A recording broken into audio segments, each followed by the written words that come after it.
Hi, എല്ലാവർക്കും പുതിയൊരു വീഡിയോയിലേക്ക് സ്വാഗതം. ഈ വീഡിയോയിൽ ആദ്യം കണ്ടതുപോലെ ഇന്നത്തെ വീഡിയോയിൽ ഞാൻ പറയുന്നത് ഡോക്ടർ റോബിൻ രാധാകൃഷ്ണനെ കുറിച്ചാണ്. അപ്പോൾ എല്ലാവർക്കും അറിയാമായിരിക്കും, 2 ആഴ്ച മുമ്പ് ഡോക്ടർ റോബിൻ രാധാകൃഷ്ണൻ സർജറി കഴിഞ്ഞിട്ടുണ്ടായിരുന്നു മൂക്കിൻ്റെ അവിടെ. അപ്പം അതിനെക്കുറിച്ച് കുറച്ച് കാര്യങ്ങളാണ് ഇന്നത്തെ വീഡിയോയിൽ ഞാൻ പറയുന്നത്. ആദ്യം തന്നെ ഡോക്ടർ റോബിൻ രാധാകൃഷ്ണൻ്റെ കുറച്ച് കാര്യങ്ങൾ പറയാം. ബിഗ് ബോസിൽ ഡോക്ടർ റോബിൻ രാധാകൃഷ്ണൻ ഉണ്ടായിരുന്ന സമയത്ത് ഞാൻ എല്ലാ എപ്പിസോഡും ഒന്നും കണ്ടിട്ടില്ലെങ്കിലും 1-2 എപ്പിസോഡിൽ കണ്ടിട്ട് കുറച്ച് എപ്പിസോഡുകൾ കണ്ടപ്പം എനിക്ക് പേഴ്സണലി ഡോക്ടറിനെ ഒരുപാട് ഇഷ്ടപ്പെട്ടിട്ടുണ്ടായിരുന്നു. കാരണം നന്നായിട്ട് ഗെയിം കളിക്കുന്നുള്ളതായിട്ട് തോന്നി. പിന്നീട് അങ്ങോട്ട് ഔട്ടായതിന് ശേഷം ഔട്ടായപ്പോൾ പോലും അത് അത്ര ഫെയർ ആയിട്ട് എനിക്ക് തോന്നിയില്ല. ഇങ്ങനെ ബാത്റൂമിലൊക്കെ ഒരുമാതിരി ഹിറ്റ് പോലെ അങ്ങനത്തെ സാധനം അടിച്ച് വെളിയിലിറക്കി പിന്നെ ഡോക്ടർ അതിനെ റിയാക്ട് ചെയ്ത സമയത്ത് ഡോക്ടറെ വെളിയിലാക്കിയതുകൊണ്ട് എനിക്ക് അത്ര ഫെയർ ആയിട്ടൊന്നും തോന്നിയില്ലായിരുന്നു. അത് കഴിഞ്ഞിട്ട് വെളിയിൽ ഇറങ്ങി കഴിഞ്ഞിട്ട് ഡോക്ടറിൻ്റെ ഓരോ ഇൻ്റർവ്യൂസ്, അതേപോലെ എവിടെയെങ്കിലും എന്തെങ്കിലും ഉദ്ഘാടനത്തിനൊക്കെ പോകുമ്പോൾ ഡോക്ടറിൻ്റെ ആ ഒരു ഒച്ചയും ബഹളവും റിയാക്ഷൻസ് ഒക്കെ കണ്ടു കഴിയുമ്പോഴത്തേനും പിന്നെ പുള്ളി എനിക്ക് വലിയ ഇഷ്ടമില്ലാതായി. ഇല്ലാതെന്ന് പറഞ്ഞാൽ പിന്നീട് പുള്ളിയുടെ വീഡിയോസും കാര്യങ്ങളൊന്നും ശ്രദ്ധിക്കാതെ ആയി. ഇപ്പോൾ പിന്നെ ഈ ദിൽഷയൊക്കെ വെളിയിൽ ഇറങ്ങി കഴിഞ്ഞിട്ട് പേഴ്സണലി എനിക്ക് ആ ഒരു പേരും കാര്യങ്ങളൊന്നും ഈ വീഡിയോയ്ക്ക് ഇടയിൽ പറയാനായിട്ട് താല്പര്യമില്ല. കാരണം വെച്ചാൽ പുള്ളി വേറൊരു ലൈഫിലോട്ട് പോയി, അവർ വേറെ ഒരു ഡാൻസും കാര്യങ്ങളൊക്കെ ആയിട്ട് നടക്കുന്നു. അപ്പം വീണ്ടും ആ പഴയ കാര്യങ്ങളൊന്നും പറഞ്ഞ് വീഡിയോയിലോട്ട് കൊണ്ടിടാനായിട്ട് താല്പര്യമില്ല. അപ്പം ഞാൻ പറഞ്ഞു വരുന്നത് എന്താണെന്ന് ചോദിച്ചാൽ, ഇറങ്ങി കഴിഞ്ഞിട്ട് പിന്നീട് അവർ ശരിയാവത്തില്ല, കല്യാണമൊന്നും കഴിക്കാനായിട്ടുള്ള ഒരു അവർ തന്നെ തീരുമാനിച്ചു, കല്യാണം വേണ്ടാന്നൊക്കെ തീരുമാനിച്ച് ഡോക്ടർ അങ്ങനെ ആരതി പൊടിയുമായിട്ട് ഇൻ്റർവ്യൂ എടുത്ത സമയത്ത് പിന്നീട് അങ്ങോട്ട് ഇഷ്ടത്തിലായി. ഇപ്പോൾ വിവാഹമൊക്കെ വരെ എത്തി നിൽക്കുവാണ്. അപ്പം എനിക്ക് ഡോക്ടറിനേക്കാൾ കൂടുതൽ പറയാനുള്ളത് ഈ ആരതി പൊടിയെ കുറിച്ചാണ്.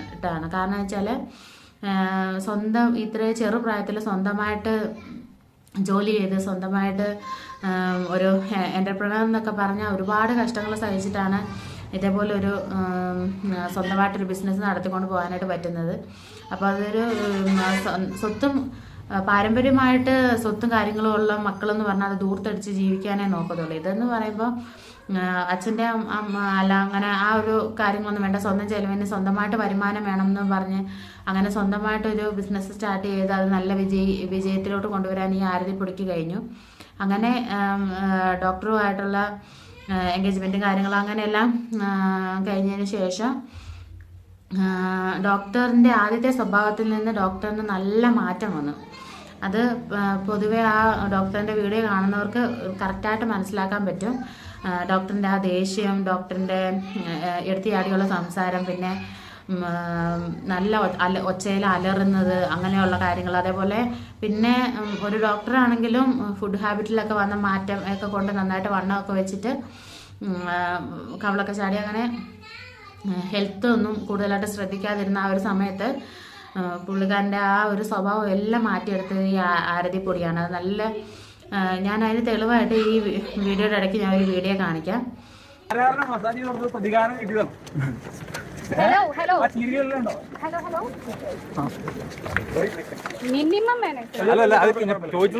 പലരും ഡോക്ടർ പോകുന്ന വഴിയെല്ലാം മൊബൈലും കൊണ്ട് അല്ലെങ്കിൽ ക്യാമറ കൊണ്ട് ഇങ്ങനെ പുറകെ പോയിട്ട് ഡോക്ടറിനെ പ്രൊവോക്ക് ചെയ്യുന്ന രീതിയിൽ, അല്ലെങ്കിൽ ഡോക്ടറിന്റെ വായിൽ നിന്ന് എന്തെങ്കിലും കിട്ടും പിന്നീട് അതൊരു വലിയ ഇഷ്യൂ ആക്കാം എന്നുള്ള രീതിയിൽ പുറകെ നടന്ന് വീഡിയോ എടുക്കുമ്പോൾ ഈ ആരതിപ്പൊടി ചെന്നിട്ട് അത് തടയുകയും അതേപോലെ അത്രയ്ക്ക് കെയർ അല്ലെങ്കിൽ പുള്ളിക്കൊരു മോശം എന്നുള്ളൊരു പേര് വരരുതെന്ന് ഓർത്തിട്ട് ഡോക്ടറിൻ്റെ വായിൽ നിന്ന് പെട്ടെന്നൊന്നും വന്നു പോകാതിരിക്കാൻ വേണ്ടി അത്രയും കെയർ ചെയ്ത് പുറകെ നടക്കുന്ന ഒരു ആരതിപ്പൊടിനെയാണ് ഞാൻ ആ വീഡിയോയിൽ കണ്ടത്. അത് എനിക്ക് ആ വീഡിയോ കണ്ടപ്പോൾ നല്ലൊരു റെസ്പെക്റ്റാണ് തോന്നിയത് ആരതിപ്പൊടിയോട്. അപ്പം ഇതൊക്കെ ഞാൻ പറയാൻ കാരണം എന്ന് പറഞ്ഞാൽ ഡോക്ടർ റോബിൻ രാധാകൃഷ്ണനെ നല്ല രീതിയിൽ മാറ്റിയെടുക്കാനായിട്ട് ആരതിപ്പൊടിക്ക് സാധിച്ചു. അപ്പോൾ ഒരിക്കലും അത് അഭിനന്ദിക്കാതിരിക്കാൻ പറ്റുന്നൊരു കാര്യമല്ല. നല്ലൊരു പെൺകുട്ടിയായിട്ടാണ് എനിക്ക് ആരതിപ്പൊടിന് തോന്നിയിട്ടുള്ളത്. എന്നും പറഞ്ഞ് ആദ്യം ഉള്ള പെൺകുട്ടി മോശമാണെന്ന് ഞാൻ ഒരിക്കലും പറയത്തില്ല. ആരും അങ്ങനെയൊന്നും വിചാരിച്ചേക്കരുത്. അപ്പം ഹെൽത്തിലൊക്കെ ഡോക്ടറിന് നല്ല ശ്രദ്ധയില്ലാതിരുന്ന സമയത്ത് നന്നായിട്ട് വണ്ണം വെക്കുകയും ഇപ്പോൾ അത് ജിമ്മിലൊക്കെ നല്ല എക്സസൈസും ഡയറ്റും കാര്യങ്ങളും എല്ലാം നോക്കി നന്നായിട്ട് വണ്ണമൊക്കെ കുറച്ച് അതിലെല്ലാം കൺട്രോൾ ചെയ്യുന്ന ആരതിയാണ്. അപ്പം ആരതിപ്പൊടിനെ ഒരിക്കലും അപ്രിഷ്യേറ്റ് ചെയ്യാതിരിക്കാൻ പറ്റത്തില്ല, അതുകൊണ്ടാണ് ഞാനിത് എടുത്തു പറഞ്ഞത്. അപ്പോൾ ഇനി നമുക്ക് മെയിൻ കാര്യത്തിലോട്ട് കിടക്കാം. ഈയിടെയാണ് ഡോക്ടർ റോബിൻ രാധാകൃഷ്ണന് മൂക്കിനൊരു ഓപ്പറേഷൻ കഴിഞ്ഞത്, ഒരു സർജറി കഴിഞ്ഞത്. അപ്പോൾ അത് എന്തിനെക്കുറിച്ചാണെന്ന് പലർക്കും അറിയത്തില്ല, പലർക്കും അതറിയാം വീഡിയോസൊക്കെ കണ്ടിട്ട്. 1-2 ദിവസം മുമ്പാണ് ഞാൻ ഈ സർജറിയുടെ വീഡിയോ കാണുന്നത്. അപ്പം ഞാൻ ആ വീഡിയോ കണ്ടതിൽ നിന്ന് എനിക്ക് മനസ്സിലായത് ഡോക്ടറിന് ബ്രീത്തിങ് പ്രോബ്ലം, അതേപോലെ കൊറോണയ്ക്ക് ശേഷം ബ്രീത്തിങ് പ്രോബ്ലം ഉണ്ടായിരുന്നു, അതേപോലെ ഭയങ്കര ക്ഷീണം, തലവേദന, അങ്ങനെ ഒരുപാട് പ്രോബ്ലംസ് ഡോക്ടറിന് അനുഭവപ്പെട്ടിട്ടുണ്ടായിരുന്നു. അപ്പോൾ അതിൽ തുടർന്നൊരു ഡോക്ടറെ കണ്ടപ്പോഴാണ് മൂക്കിൻ്റെ പാലത്തിന് ഒരു വളവുള്ളതായിട്ട് അറിഞ്ഞത്.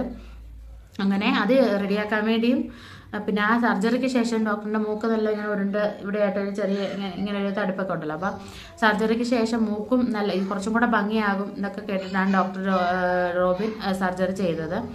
അപ്പോൾ ഞാൻ അതുമായിട്ട് ബന്ധപ്പെട്ട് എൻ്റെ ഒരു കാര്യം പറയാനാണ് ഞാൻ ഈ വീഡിയോയിൽ മെയിനായിട്ടും ഡോക്ടറിൻ്റെ കാര്യം ഇപ്പോൾ പറയാൻ കാരണം. എനിക്ക് പറഞ്ഞ പോലെ മൂക്കിന് വളവും കാര്യങ്ങളൊന്നുമില്ല, പക്ഷേ രാവിലെ എഴുന്നേൽക്കുമ്പോൾ ഭയങ്കര ജലദോഷം, അതേപോലെ ഇടയ്ക്കിടയ്ക്ക് നല്ല തലവേദന, ക്ഷീണം, അങ്ങനെയുള്ളതൊക്കെ ഉണ്ട്.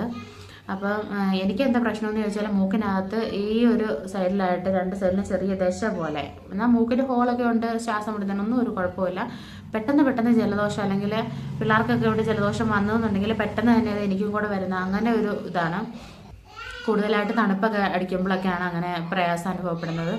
അപ്പം എന്നോട് ഞാനിത് പറഞ്ഞ് മരുന്നൊക്കെ മേടിക്കാൻ നേരത്തൊക്കെ ഡോക്ടർ പറയാറുണ്ട് മൂക്കിൻ്റെ ഒരു സർജറി ചെയ്തിട്ട് ആ ദശ ചെറുതായിട്ട് ഒരു സിമ്പിൾ സർജറിയാണ്. ഓരോരുത്തർ ചെയ്യുന്ന സർജറിയൊക്കെ വെച്ച് നോക്കുമ്പോൾ എന്തൊക്കെ കാര്യങ്ങൾക്ക് ഓരോരുത്തർ സർജറി ചെയ്യുന്നു, അതൊക്കെ വെച്ച് നോക്കുവാണെങ്കിൽ ഇതൊരു സർജറി എന്നേ പറയാൻ പറ്റത്തില്ല. ഏറ്റവും